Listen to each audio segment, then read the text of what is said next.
Kalau kalian punya konsol seperti ini, pasti kalian kepikirannya tuh hanya untuk gaming nih. Padahal dia kan punya OS Windows dan juga CPU x86 yang dipakai sama nih kayak PC pada umumnya. So kenapa nggak kita manfaatin aja nih konsol handheld seperti ini tuh layaknya sebuah PC pada umumnya. Dan di sini nih, pada video ini gue akan sharing ke kalian pengalaman gue menggunakan Advan X-Play sebagai desktop replacement.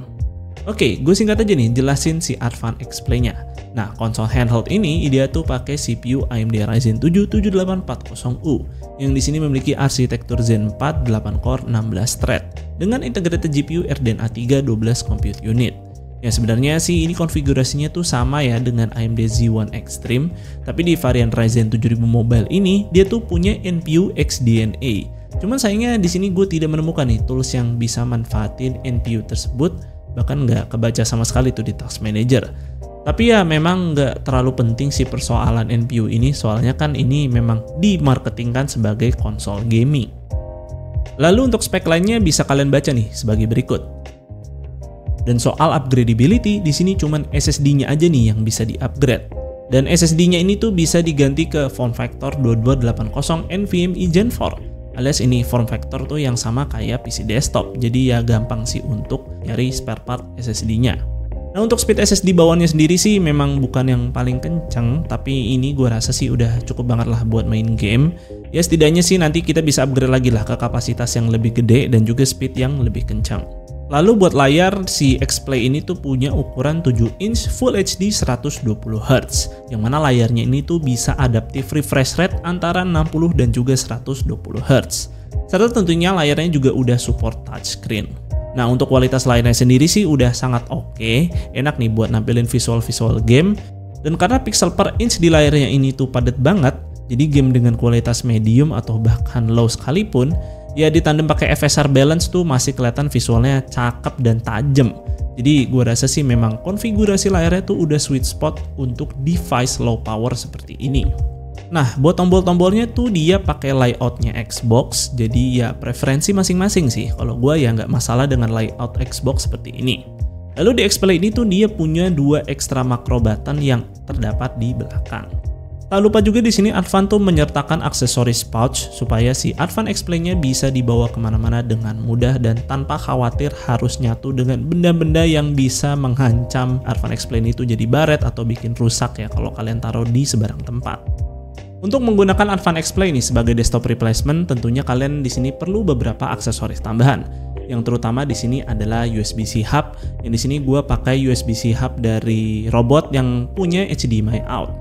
Di sini gue pakai USB-C hub dari Robot. Ya sebenarnya sih kalian bebas pakai merek apa aja. Cuman memang kebetulan aja ini gue beli itu dengan harga yang cukup terjangkau karena ya dia cuma bisa support resolusi Full HD 60Hz atau 4K 30Hz. Kalau kalian mau yang support 120Hz ya tentu harganya jauh lebih mahal lagi. Tapi gue rasa sih ini udah sangat cukup lah untuk memenuhi setup desktop seperti ini. Lagian juga di sini udah ada nih 3 port extra USB-A yang di sini kita tuh bisa colok mouse dan keyboard plus juga external storage macam flash disk. Serta di sini ada USB-C untuk power input yang support daya sampai 100 watt. Jadi ini buat main sambil colok gua rasa udah sangat cukup karena ya power adapternya sendiri aja cuma 65 watt. Nah, USB hub ini tuh bisa kita colok ke USB port manapun nih yang ada di X-Play. Karena memang di X-Play ini punya 2 USB port dan masing-masing tuh display output capable. Bahkan salah satunya itu support protokol USB 4. Jadi secara teori sih memang si Advan X-Play ini seharusnya tuh bisa menggunakan GPU eksternal. Tapi tentu di sini gue tidak akan membahas hal tersebut karena sepertinya sih pembahasan GPU eksternal ini perlu dibahas dalam video terpisah yang jauh lebih detail lagi nih. Tentu selain USB-C hub, di sini kita perlu juga nih aksesoris tambahan ya supaya Advan X-Play-nya bisa docking secara lebih proper. Ya sebenarnya bisa sih digeletakin atau berdiriin begini aja, tapi kan kalau kita mau colok USB-C-nya di bagian bawah tuh jadi nggak bisa nih kayak gini. Tuh digeletakin kan jadi sayang aja layarnya nggak kepake. Nah maka dari itu tuh kita perlu kayak phone holder seperti ini ya, kalian bisa carilah di marketplace banyak model dan brandnya. Kalian tinggal cari aja yang murah mau yang mahal bebas, ntar tinggal ditaruh aja kayak gini udah deh. Jadi si Advan X-Play-nya tuh bisa docking dan kalian bisa make displaynya pas lagi mau pakai desktop experience. Dan terakhir tentunya juga jangan lupa nih, kalian juga perlu kabel HDMI. Ini sih ya kalian bebas lah bisa pakai kabel HDMI bawaan monitor juga nggak masalah. Nah, dengan setup seperti ini tuh banyak hal nih yang bisa kita lakukan di Advan X-Play ini. Kayak main game aja nih misalnya. Sekarang tuh kita bisa main game FPS kompetitif, yang mana kan game seperti ini tuh tidak support controller tuh. Misalnya aja game CS2. Tentu ya kita bisa aja sih main tanpa perlu monitor eksternal. Kita tinggal colok aja tuh keyboard dan mouse, tapi ya tentu kurang proper karena layarnya kan memang terlalu kecil kalau buat main game kompetitif seperti ini. Kemudian bukan berarti nih dicolok seperti ini ke layar kontrolernya jadi nggak berfungsi. Well, kita masih bisa kok manfaatin controller dari Advan X-Play ini buat mainin game-game macam emulator nih, yang di sini gue main emulator PS2. Itu tuh masih bisa tuh gue kendalin pakai controller dari Advan X-Play ini. Dan selain video games, tentu di sini kita juga bisa nih pakai buat video editing. Ya karena kan ini memang basically Windows PC, jadi privilege seperti ini tentu juga bisa dimiliki oleh Advan X-Play. Dan kalau kalian mau menggunakan ini sebagai video editing, layar si X-Play ini tuh bisa banget dimanfaatkan sebagai secondary display, seperti buat menampilkan source footage, atau bisa juga buat memutar video footage yang diinginkan sebelum kita import nih ke software video editing. Ya sebebas-bebasnya kalian lah memanfaatkan secondary display tersebut. So ya, kita bisa nih menggunakan Advan X-Play ini selayaknya sebuah Windows PC pada umumnya. Apapun software Windows tuh bisa running di sini.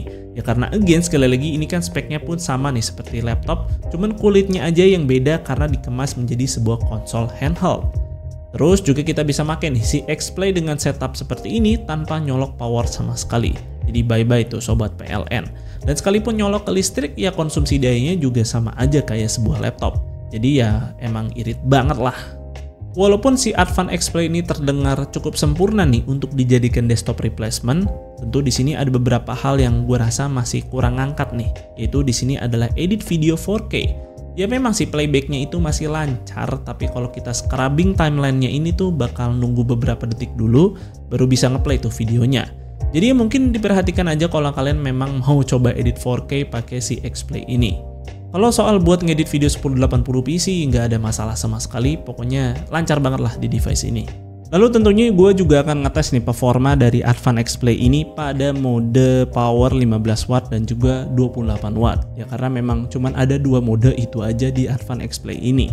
Pada tes Cinebench antara mode 15 watt dan 28 watt, bedanya tuh bisa sekitar antara 18% sampai 21% untuk performa multicore-nya. Kemudian saat gue loop 10 kali, mode 28 watt itu terlihat tuh bisa menjaga stability dengan lebih baik, dan menariknya ini semua berjalan pada kondisi baterai saja.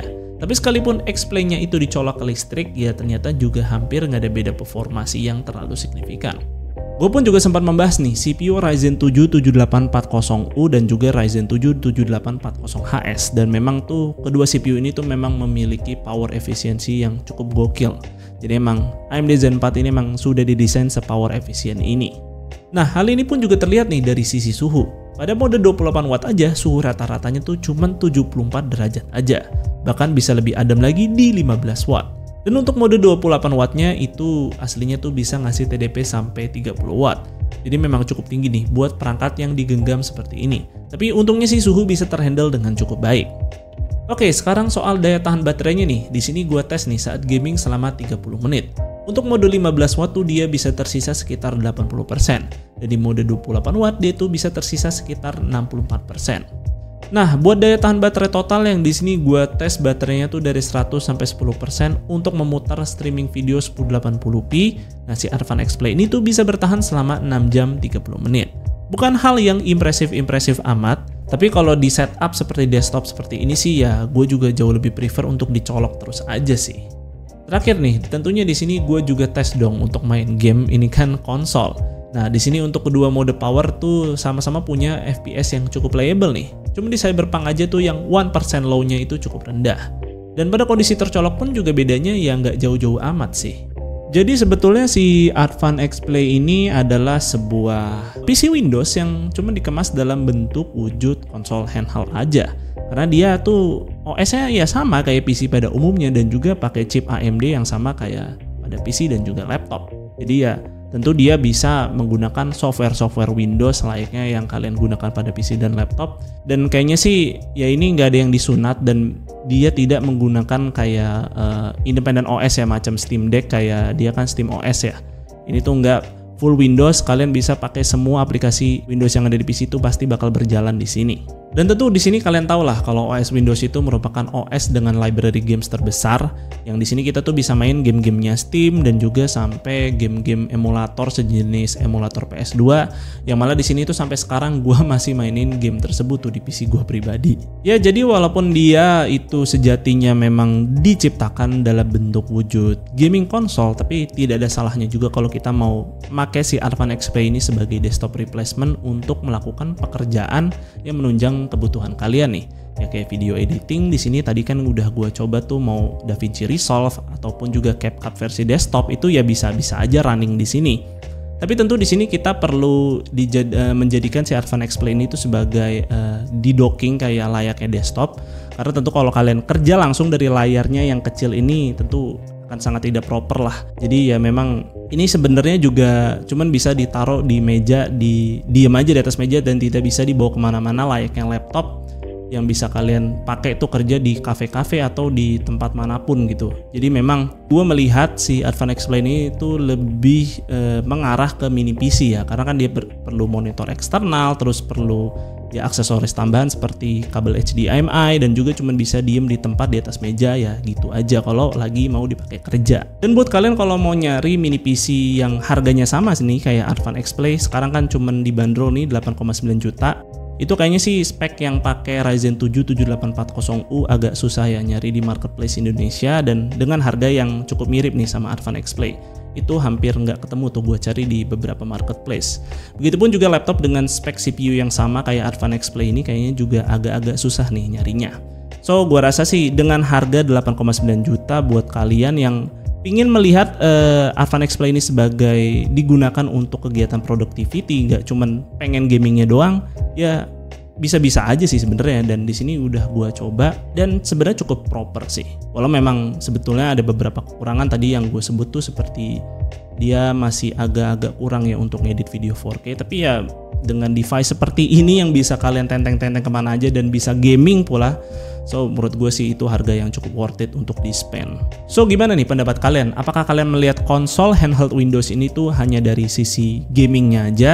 Apa kalian juga melihat dari sisi value productivity-nya karena dia membawa OS Windows dan juga chip x86 layaknya sebuah PC? Coba deh tulis pendapat kalian di kolom komentar, gue mau lihat tuh.